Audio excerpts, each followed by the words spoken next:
Hey guys, welcome to the channel. Hey, if you're new here, go ahead and hit that subscribe button down below. Also turn on your bell notifications, that way you get notified when I actually post a video. You may be wondering, based on my title, what the heck I'm talking about, and it is actually true.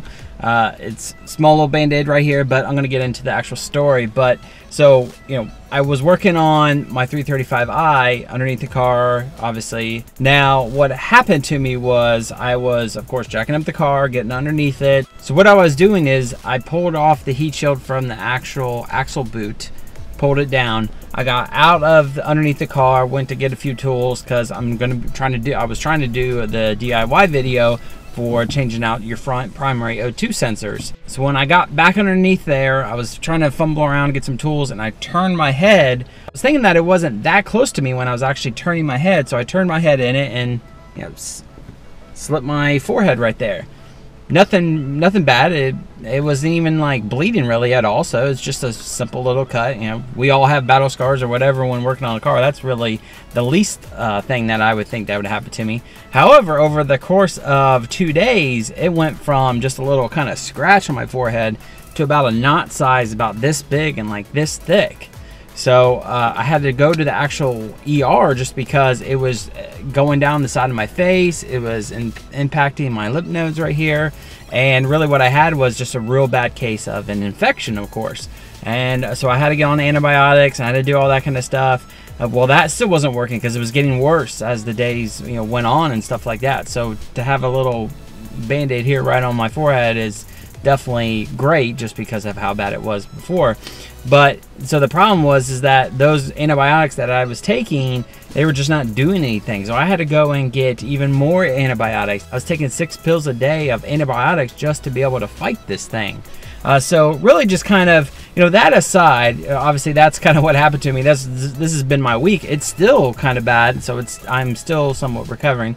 But obviously I'm still pushing on because, it's not impacting me from doing anything else.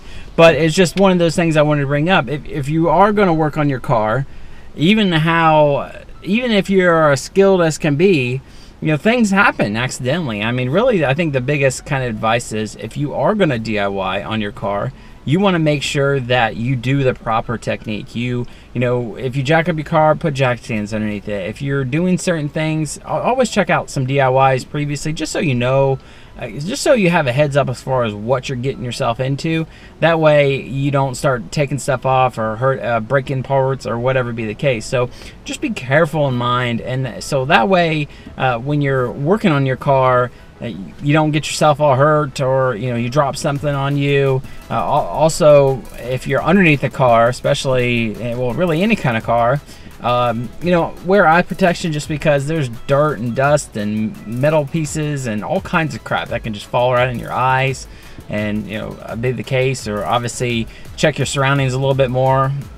Case in point, what I should have done a little bit better, but I was really rushed, and because I had a lot of other things going on right at that same time. But that's no excuse. That's insane. You need to take your time when you're trying to work on your BMW. That way you don't screw anything up with the car, and you also don't hurt yourself. So that's definitely important there. So guys, that was just a quick little update as far as what's going on with myself. Be sure to also check out my other videos. I got a bunch of new ones coming down the pipeline, but also check out my other ones too. I'm almost at the 100 video mile mark right there. And I also wanted to say that I've reached 2,500 subscribers, which is great, and looking forward to more to come in 2017. So be safe out there when you're working on your BMW. Take care of everything, the car and yourself, so nothing gets broken or hurt or whatever be the case.